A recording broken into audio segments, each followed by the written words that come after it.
perubahan arah.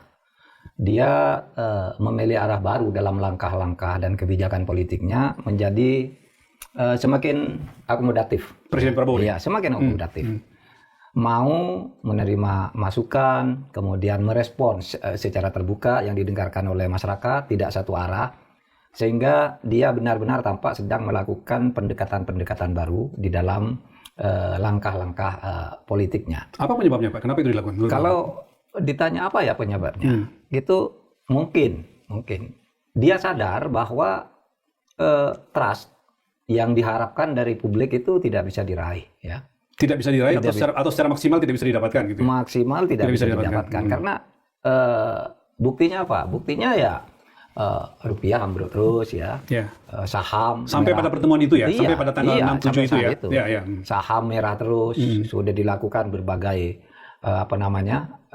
langkah-langkah yang dia umumkan secara sepihak, dia pidatokan di mana-mana juga tidak banyak hasilnya, sehingga dia merasa ini kalau keadaan begini terus, ini masalahnya ada di trust, berarti kepercayaan publik itu tidak percaya, sehingga dia perlu melakukan langkah-langkah baru untuk membangun trust. Karena apa? Karena kalau kita lihat ya perjalanan pemerintahan Pak Prabowo itu, dulu dia sangat yakin sekali bahwa Kim Plus itu bisa menyelesaikan semuanya. Pokoknya sudah ada Kim Plus deh, sudah ada Pak Jokowi, semua beres lah. Koalisi besar sekarang yang dimiliki. Sekarang. Tapi ternyata nggak bisa juga. Ya, ternyata gagal misalnya. Gagal itu dimulai dari ketika Mahkamah Konstitusi kemudian membuat putusan yang melarang tanda petik orang yang berusia di bawah 25 tahun menjadi gubernur atau wakil gubernur. Padahal itu sudah diyakini benar. Sudah selesai MA itu, tiba-tiba MK menyatakan itu salah. MK itu tidak membatalkan putusan MA, tapi dia menafsirkan bunyi undang-undang bahwa undang-undangnya sudah benar, tidak boleh ditafsirkan oleh lembaga lain. Pak Mahfud yang mengatakan sehebat-hebatnya koalisi besar itu nggak bisa melawan ini, kira-kira gitu ya? Dan itu kan masih mau dicoba direkayasa lagi ya. Tapi kemudian muncul gerakan yang organik. Pada waktu itu kan mau tiba-tiba ada perubahan, revisi undang-undang pilkada kan, yang katanya ada surat dari presiden loh. Putusannya tanggal 20, presiden kapan buat surat? Kalau tiba-tiba sudah berisi dim soal itu, itu akhirnya gagal kan, dilawan oleh masyarakat. Sehingga kemudian juga tampak evaluasi dari masyarakat itu tidak dijawab dengan wajar lah ya, sering dijawab dengan sinis gitu, anjing menggonggong tetap berlalu, itu ndasmu gitu. Orang bilang gelap, saya bangun tidur terang saja gitu, kalian yang gelap dan sebagainya. Lalu disadari juga bahwa komunikasi publik gagal. Dan itu disampaikan sendiri oleh Pak Prabowo, Pak. Ya, itu diakui oleh Pak Prabowo. Ya. Jadi itu yang nampaknya terjadi, sehingga terlihat bahwa presiden kita ini tampaknya kepepet ya, harus melakukan langkah baru. Dan itu adalah wajar, kita puji ya, kita apresiasi. Dia harus mencari langkah baru, tidak boleh konservatif seperti sebelumnya, merasa percaya diri dan macam-macam, harus berubah gitu. Malah kalau dia tidak melakukan langkah-langkah baru, kita cemas, ya kan? Negara ini terus mau kemana kalau Pak Prabowo diem aja? Nah, sekarang sudah melakukan langkah-langkah baru, meskipun bisa disadari itu karena dia kepepet, karena langkah-langkah sebelumnya yang semuanya mencoba itu seperti percaya diri itu ya habis. Pak Mahfud mengatakan kepepet, tapi kalau misalnya kita lihat dalam, katakanlah misalnya pada saat 100 hari pemerintahan Pak Prabowo, kan survei-survei yang dilakukan oleh beberapa lembaga termasuk media itu mengatakan tingkat kepuasan publik katanya 80%. Pak Mahfud tidak melihat itu sebagai sebuah keberhasilan sehingga sekarang mengatakan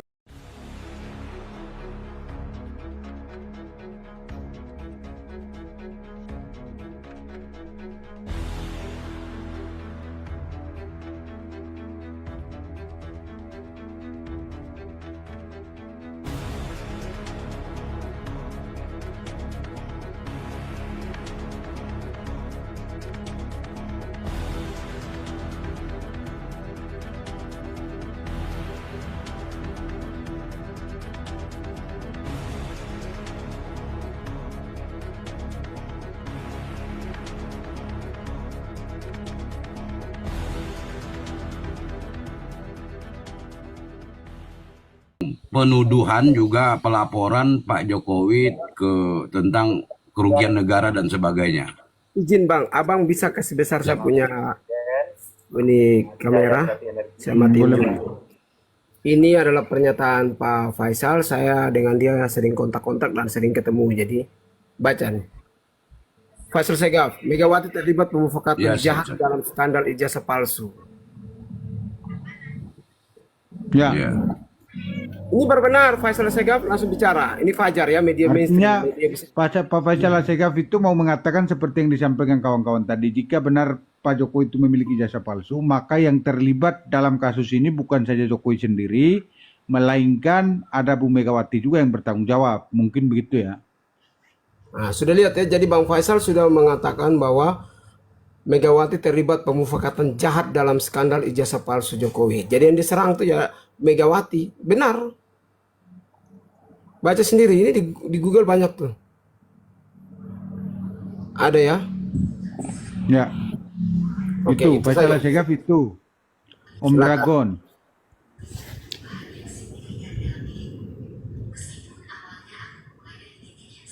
Mereka beda kepentingan Om Dragon. Kalau mau tanya Pak Faisal Segaf, Pak Amin Rais, semua itu bawa kepentingan masing-masing karena lagi pada nganggur, masing-masing cari kerja ini orang-orang. Betul banget, betul banget. Ini lagi pada nyari Udah, kerja Bang masing-masing, Kerol. Bang. Udah Bang Kerol, himbau mereka datang ke rumah untuk bongkar muat beras, oke?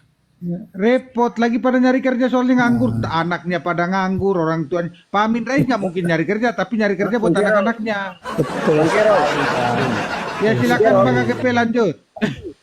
Ini KDM ada lagi butuh tenaga pembersih itu di Jawa Barat itu. Oh buat itu pasukan oren. Apa biru?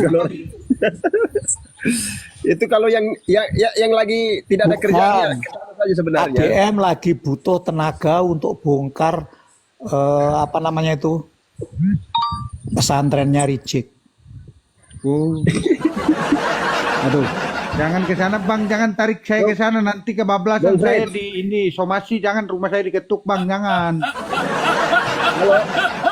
Nanti biar Bang Gaek aja. Haluan juga nih. Bang Gaek aja nanti yang bahas gituan tuh. Lanjut Bang AGP. Ya, Bang, saya mau tanya di Bang Fritz nih. Bang Fritz, terkait dengan kan Anda ini kan bisa paham soal hukum juga kan? Terkait dengan tuduhan terhadap ijazah Jokowi yang mengenai mereka kaitkan dengan movum yang mereka sekarang dapat itu terkait dengan skripsi ini, yang dimana itu ada huruf-huruf yang katanya tidak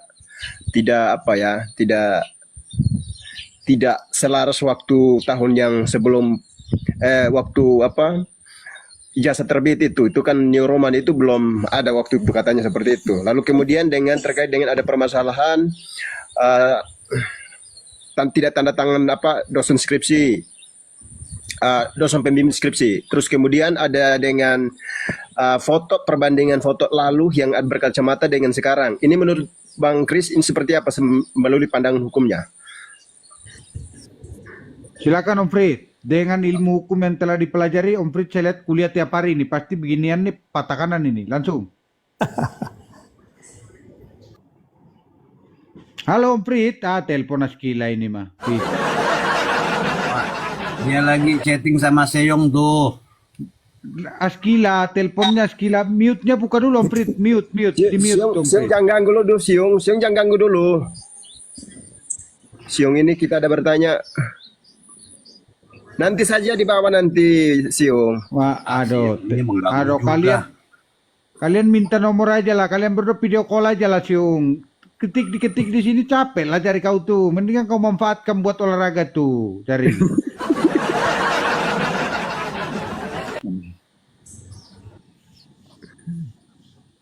Oke, Om Fritz ini kalau saya nih saya mewakili Om Fritz, misalkan saya jawab nih, itu cuman cocok logi aja Bang.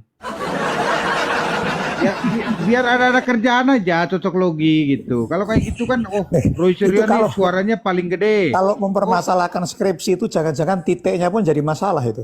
Ya, kan kayak gitu. Yang harusnya mempermasalahkan skripsi Pak Jokowi kan pembimbingnya. Ini Pak Roy Suryo ini selaku pembimbingnya atau selaku siapa? Nah, betul itu. Ya, yang menyidangkan skripsi kan pembimbingnya. Ya kan?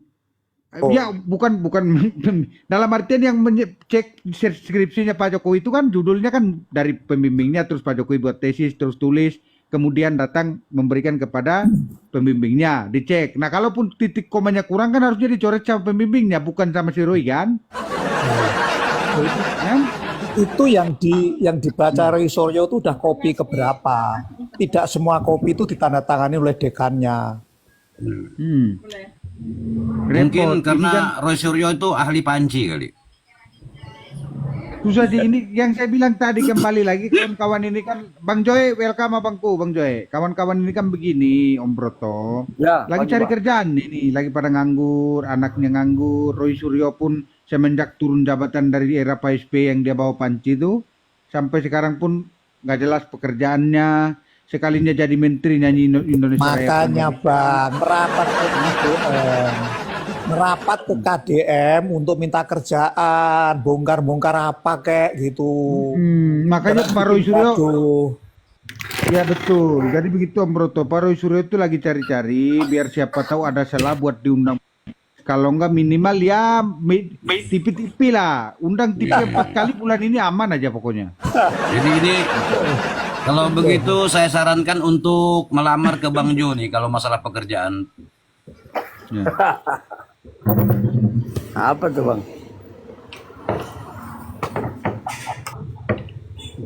Iya.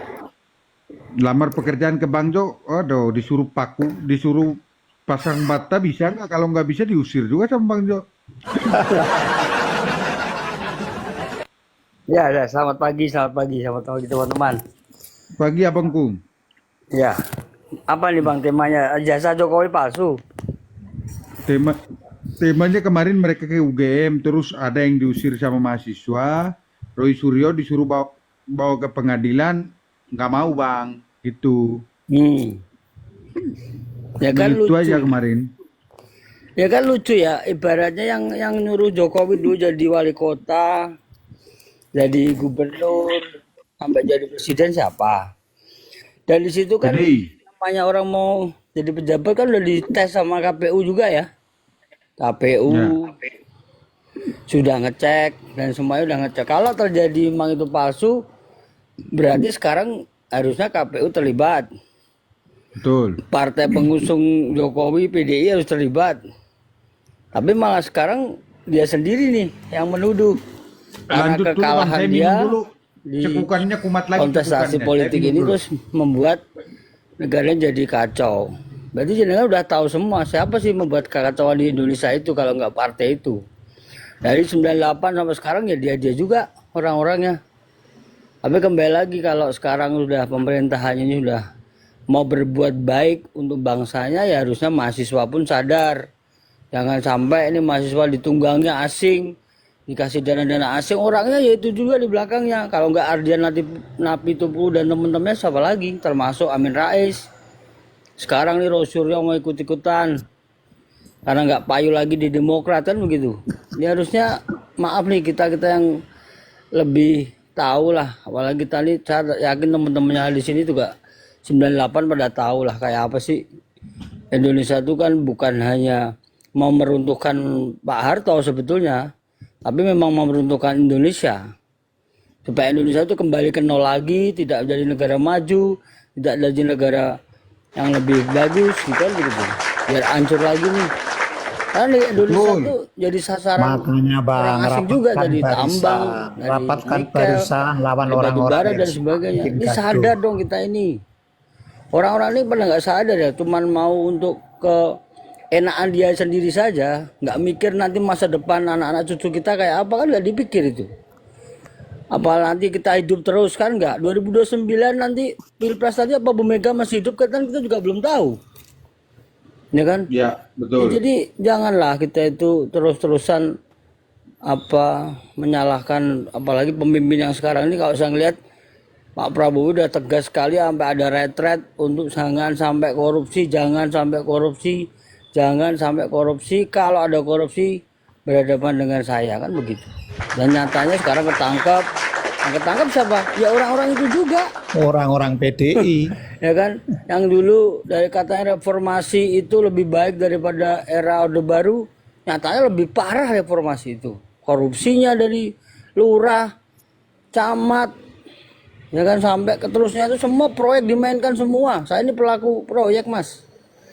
Jadi kalau saya lihat ya Bang Jo is yuk the kita best. memperbaiki semua jangan saling menyalahkan. Kalau mau disalahkan ya dari KPU sama PDI. Saya kira begitu, Bang Karol. Terima kasih, Bang. Ya. Intinya best.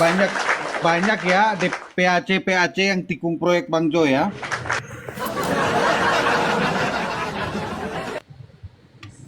Kan? Gimana akar rumputnya nggak solid, orang era Pak Jokowi kebagian semua sampai ke anak ranting, bos.